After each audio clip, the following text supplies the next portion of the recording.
এত ঝামেলা আমি সহ্য করতে পারবো না। এই সংসারে হয় তোমার মা থাকবে, না হয় আমি থাকবো। আচ্ছা ঠিক আছে, তাহলে তুমি চলে যাও আর বাচ্চা রেখে যাও। তুমি কে আমার সন্তান আলাদা করার? আমার সন্তান আমার সাথেই যাবে। তাহলে তুমি কে আমার মায়ের সন্তান আলাদা করার? মায়ের এক ধার দুধের দাম কাঠিয়া গায়ের জাম। এই স্বর্ণা, আমি দোকানে গেলাম, সাবধানে থাইকো আর নিজের খেয়াল রাখো। আচ্ছা শোনো না, আমার না ঘরে একা একা থাকতে ভয় লাগে, কিছু একটা করো না। আচ্ছা ঠিক আছে, বেশি ভয় লাগলে পাশের বাড়ির ভাবিরে ডাইকে আইনো। এইটা কি কোনো কথা বললা? ভাবির ঘরে কাজ কাম নাই, ভাবিরে বললেই ভাবি চলে আসবে? অবশ্যই আসবে, তুমি বাপের বাড়ি গেলে ভাবিরে ডাকলেই তো চলে আসে।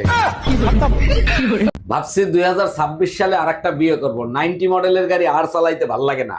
দারুণ তোমার চিন্তা ভাবনা, করে ফেলো। কে বারণ করছে তোমাকে? তোমার পারমিশনের অপেক্ষায় আছি, তুমি বললেই নতুন গাড়ি চালাইতে পারি। পারমিশন আমি দিচ্ছি। এই বয়সে তুমি নতুন গাড়ি চালাইতে পারবা না, তার জন্য তোমাকে ড্রাইভার রাখতে হবে।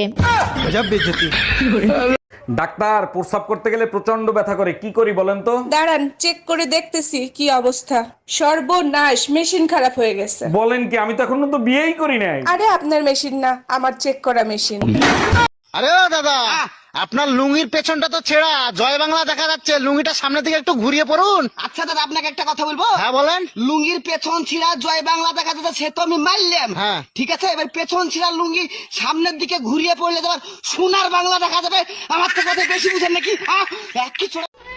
রোজ রোজ ওই একই ঝামেলা। কালই আমি ছেলেকে নিয়ে বাপের বাড়ি চলে যাব। তুমি যাচ্ছ যাও, ছেলেকে নিয়ে যাবার কি আছে? ছেলে কি তোমার একার নাকি? গ্লাস আমার, জল আমার, চিনি আমার, সবই আমার। তুমি 2 ফোঁটা কি লেবু রস দিয়ে দিয়েছো? শরবত তোমার? আরে এটিএম মেশিনে কার্ড ঢুকালে টাকা বেরো ঠিকই, তার মানে এই না টাকার মালিক এটিএম মেশিন।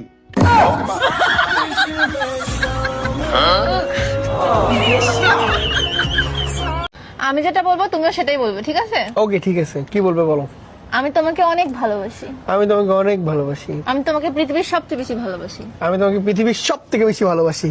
আমি তোমাকে এতগুলো ভালোবাসি। আমি তোমাকে এতগুলো ভালোবাসি। আমি এখনই তোমাকে 10,000 টাকা দিয়ে দিব। আমি এখনই ধর 10,000 টাকা নেওয়ার ধান্দা।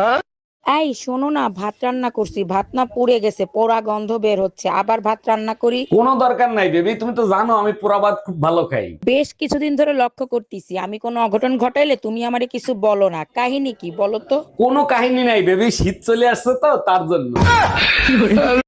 আমি যদি হারিয়ে যাই তাহলে তুমি কি করবে? খবরের কাগজে বিজ্ঞাপন দেব, যে খুঁজে পাবেন অনুগ্রহ করে ফেরত দেবেন না।